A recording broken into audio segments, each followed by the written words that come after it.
Good morning and thank you for joining us on CoreTV News this hour. I am Nifemi Oguntoye. 54 years after he designed the Nigerian flag, the federal government has now honored Pa Taiwo Akinkunmi. He was one of the 313 persons recipients of the national awards handed out by President Goodluck Jonathan in commemoration of Nigeria's 54th independence anniversary. The president also directed that the 77-year-old man be placed on the salary of a presidential aide for life on this year's honor list. Nigeria's military leaders, senators, politicians, and other government functionaries. It also includes a taxi driver who returned 18 million naira that he found in his cab to the rightful owner, and a presidential steward who had served Nigeria's leaders from Shagari to Goodluck Jonathan. You have to place him on the salary of special assistant to the president forever. They describe Mr. Michael Aidegono, the man who has served from President Shagari to Jonathan. They describe him as a pauper in the State House. So you can see that those who think, who take into criminalities because of poverty, pass through stress. Well, we didn't take into criminality. For this gentleman, Ono, the taxi driver, and something, Corporal Dada, we appreciate you, Kindu. The Minister of FCT, are you here? Yes. Give one flash to.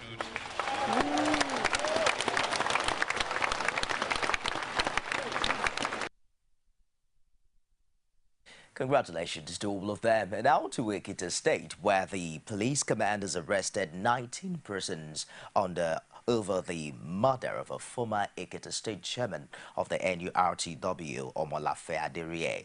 CoreTV News learned that 19 persons, including one female, were arrested in a string operation carried out over the weekend.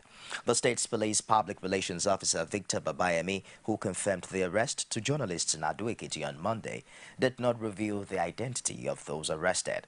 He said they remained innocent until investigation proved otherwise.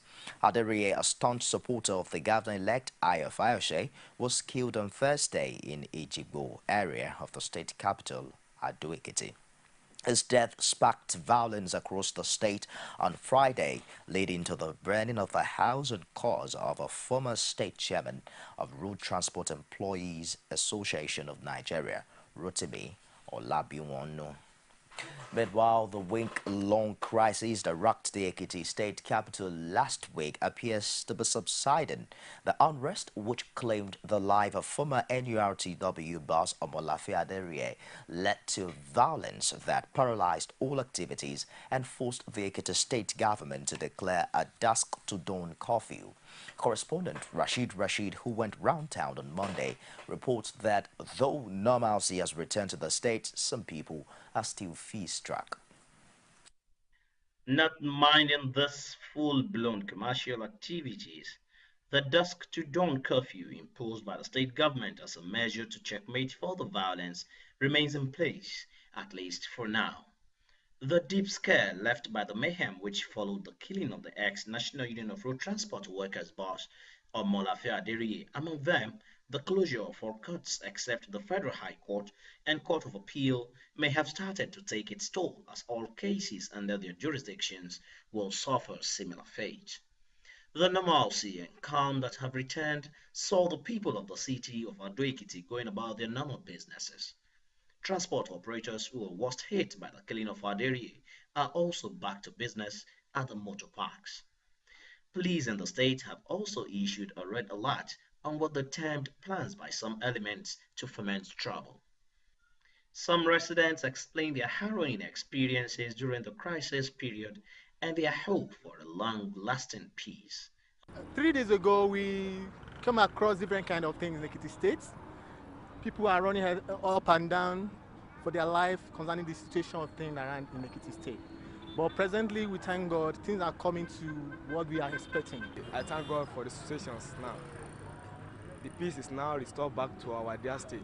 I like the step that the executive governor takes. You know, in his steps, we discovered that this man is a peace lover. So for this reason, the curfew that is declared is, I love it. I advise all citizens to allow peace to reign, either in your community, either in your local government, or wherever you find yourself. Let us allow peace. Obviously, the hope for a permanent peace is what is on the minds of all well-meaning Ekiti residents. Rashid, CoreTV News, Ado Ekiti. The president of the Christian Association of Nigeria, AYO, Rishijafu, on Monday said he knew nothing about the controversial $9.3 million smuggled into South Africa by two Nigerians and an Israeli using his private jet. Rishijafu broke a silence during the National Executive Council meeting of CAN at the National Christian Center, Abuja. The CAN leader regretted that there had been attempts in the media to link him with the incident by mischievous elements, adding that he had kept quiet all the while because he needed to explain his position to the church, which is his primary constituency. Jafu in his address declared that he was never a party to the movement of the $9.3 million from Nigeria to South Africa to purchase arms and ammunition. He admitted that the Bombardier Challenger 601 aircraft in question belongs to him, but was presented as a gift by members of his congregation and ministry partners worldwide at the 40th anniversary of his call into the ministry. The independence of the judiciary in theory and practice has again started another controversy, and now it's been stated as very key to achieving genuine rule of law in the country. This was the submission of discussants at a symposium organized by the Osun State Judiciary to mark its legal year. Rashid files in this report. With the disruption of election tribunal proceedings in neighboring Ekiti state by suspected political thugs and the crisis in the appointment of a new chief judge for Rivers State, the topic of discussion at the symposium could not have been more apt. With the theme Independence of Judiciary, the Nigerian Experience, the symposium discussed the challenges plaguing the Nigerian judicial system. The guest lecturer, Olayiwola Oladele, a professor of law, bemoaned the dependence of the nation's judiciary on the executive arm of government for funding and implementation of court judgments. He called for financial autonomy and independent security agency for the judiciary, particularly in the wake of recent attacks on judges and lawyers in Ekiti State. Boils down to the same thing that I said before. Enforcement is weak, protection of judges weak also, because they have to depend on the executive. So that's why you saw the aberration in Ekiti. The temple of justice should not be desecrated for any reason whatsoever. And when you see that happen, you wonder, where do we go from here? Here is a very important branch of government upon which all of us depend. And the judiciary is the hope of the common man. The Osun State Chief Judge could not but agree with the guest lecturer in stressing the need for total independence of the judiciary. The judiciary of Nigeria today, following several positive interpretation of those sections of the law and other provisions if Nigeria will read, the nation's judiciary has been catching hold. We have gone on one line of industrial action, courtesy of Judiciary Staff Union of Nigeria. Yes, that is what I'm saying. As far as this state is concerned, there is no single case. There is no single case where there was an interference with the job of the judiciary or with the courts. We don't interfere with them at all. The governor always tells us to keep our distance from the workings of the judges. So we don't interfere with them at all. They do their job free of any interference from the executive. The symposium was part of the activities marking the 2014 legal year of the Osun State Judiciary. Rashid, CoreTV News. Governor Babatunde Fashola of Lagos said the government will follow due process in the investigation of the September 12 building collapse at the Synagogue Church of All Nations in the Kotun area of the state. Fashola made the statement while receiving members of the Nigerian Institute of Town Planners in Ikeja. He said the government would not yield to pressure from some Nigerians who wanted immediate action on the incident but would act methodically in the issue. Fashola said most of the pronouncements made on the incident did not reflect what actually happened and called on people to stop making comments that could confuse the situation. He described NITP as the state's partner in progress and said his administration would continue to work with the association in ending the menace of building collapse in the state. Schools in Abuja take more preventive measures against Ebola. Find out more of their story and others after this break. Don't go away. There is an Ebola virus epidemic in some West African countries. The Nigerian government wants you to be aware and watch out against the spread of Ebola in your community.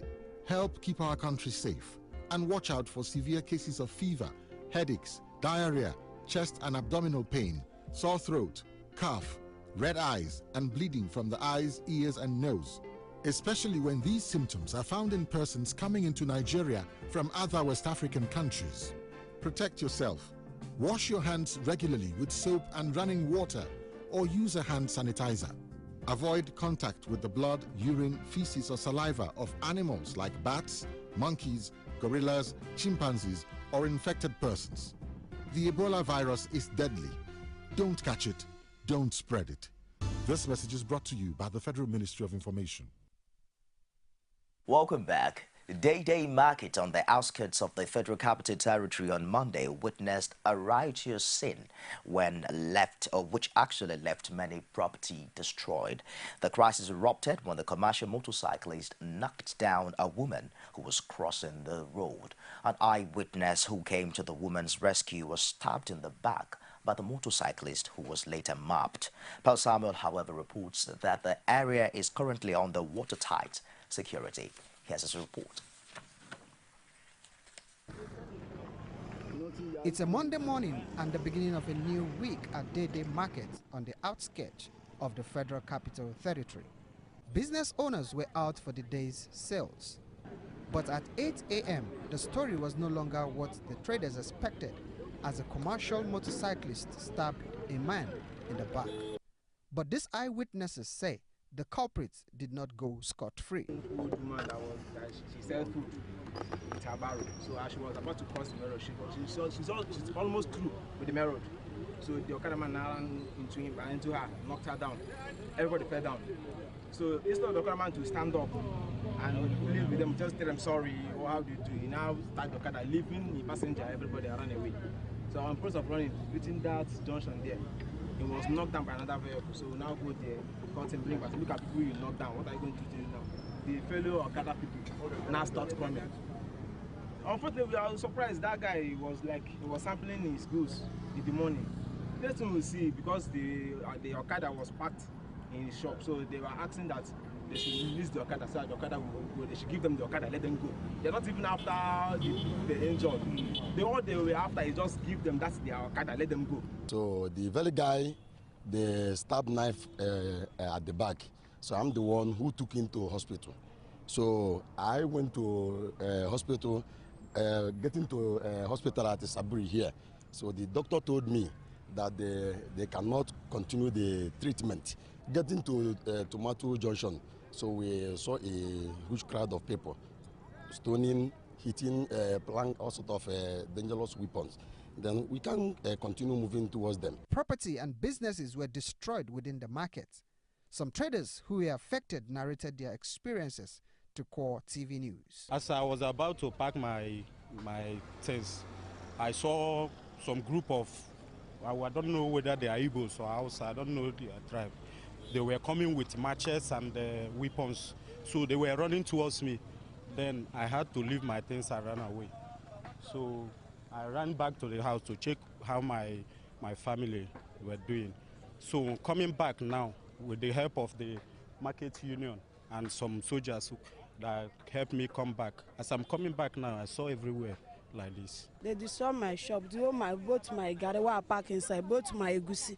They just destroy everything wait there for my shop. Both my tomato, I don't see anywhere. My rice, my oil, I don't see anywhere. All of them don't damage.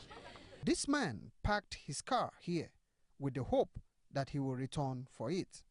But he came back to meet a burnt car. I came to shop in the morning, I parked the car. Then because of go slow here, I use bike to do my business. So coming back here, I saw people, I saw many crowd here. So I asked my brother what happened. He said outside people, they don't allow anybody to pass. So before you could know it, they started scattering everywhere. So we now ran inside our shop and lock ourselves. So before we could know it, they started breaking our windscreen. So after that, they set fire on it. Security personnel were on ground to restore law and order. These vandals were not lucky, as the military deployed to the area caught them destroying and looting property.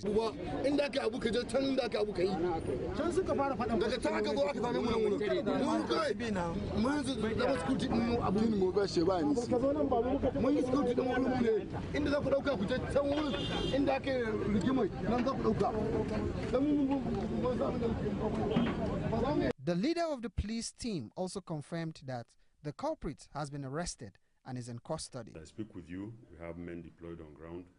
We intend that the men will continue to monitor situation there and feed us from time to time. And for now, area is calm. We have hangars on very, very willing to take advantage of any given situation. I think that was what happened this morning. But like I told you, we've engaged the leaders from all sections of the market, and we've spoken to them. They've held meetings with us, and we'll continue to hold meetings and engage them such a way that in the near future, any incident like this will be arrested immediately. The crisis crippled business activities in the market for several hours on the first working day of the week. But for now, normalcy has returned to the area with security personnel fully on ground. Pius Samuel, CoreTV News, Abuja. Still in the Federal Capital Territory, 1 week after school resumption there, administrators are still conducting regular checks on students in the aftermath of the Ebola outbreak. They have also now restricted playground activities, even though Nigeria is free of the disease for the second week running. A visit to many of the schools showed how serious teachers and students take the task of preventing a new Ebola outbreak. This is one of the many schools in the Nigerian capital, which threw their gates opened on September 22 for the new academic session. Walking into the premises, one is greeted by security personnel with a handheld infrared thermometer. The next step is to either use water to wash the hands or make use of the sanitizer.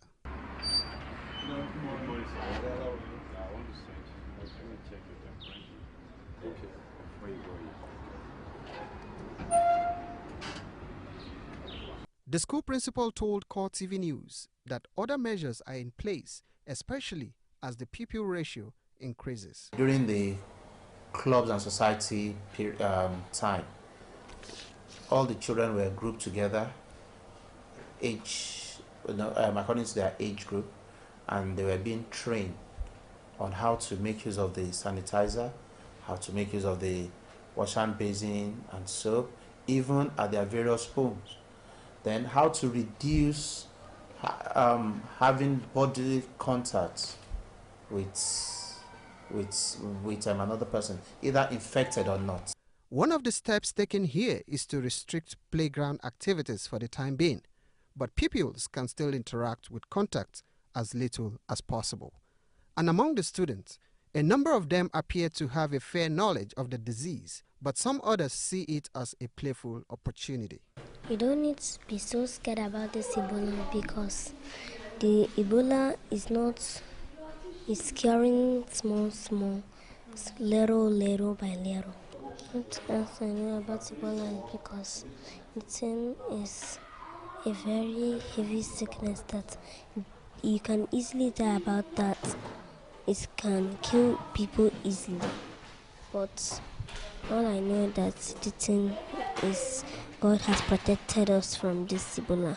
Ebola disease is derived from Boko Haram. It was derived from Boko Haram.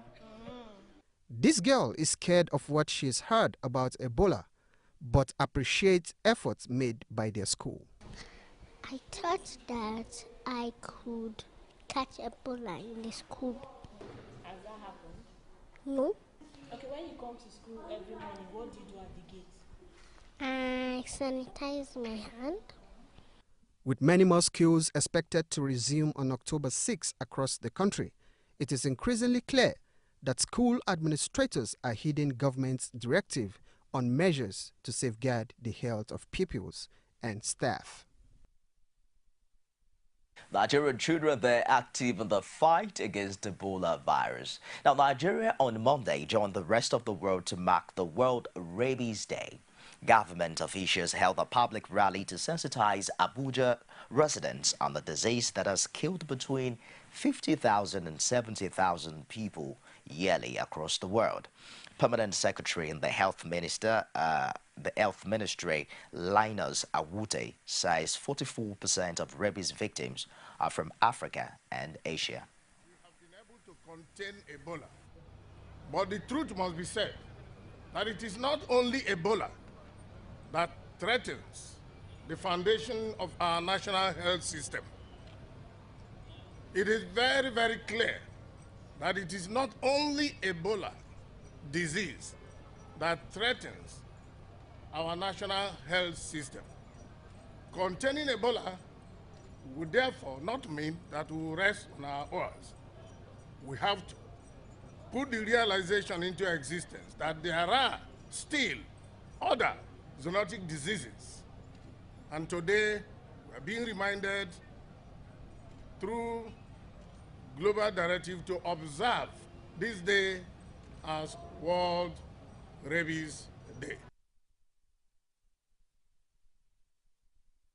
The World Bank says about 90% of businesses in Nigeria are small-scale businesses that contribute about 10% to the economy. It, however, insists that the business environment is improving in many states of the Federation. This was made known at the presentation of a World Bank report titled Doing Business in Nigeria 2014. The report also identified areas requiring reform if the business environment in Nigeria is to improve. And as you saw, for example, in the case of Ogun, this is a very interesting element. Before, when you go to register, they want to go and visit the physical location to see whether the enterprise exists or not. Now they use basically, an evidence that, for example, an invoice, an electricity invoice that with your name that confirms that you are there.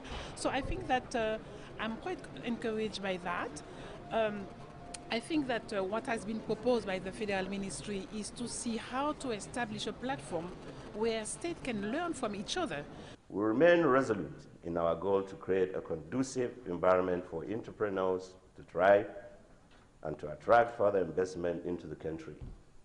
This year's Subnational Doing Business Report reveals a few interesting trends.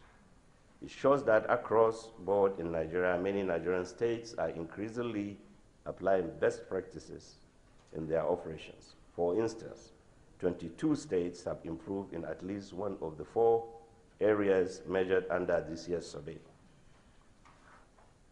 It shows that many states have focused from reform on reducing the complexity and cost of regulatory processes, and several other states have focused on judicial reforms to strengthen the legal institutions. It's a wrap on CoreTV News of this hour. Join me again at the top of the hour for more updates. I'm Nifemi Oguntoye. Stick around.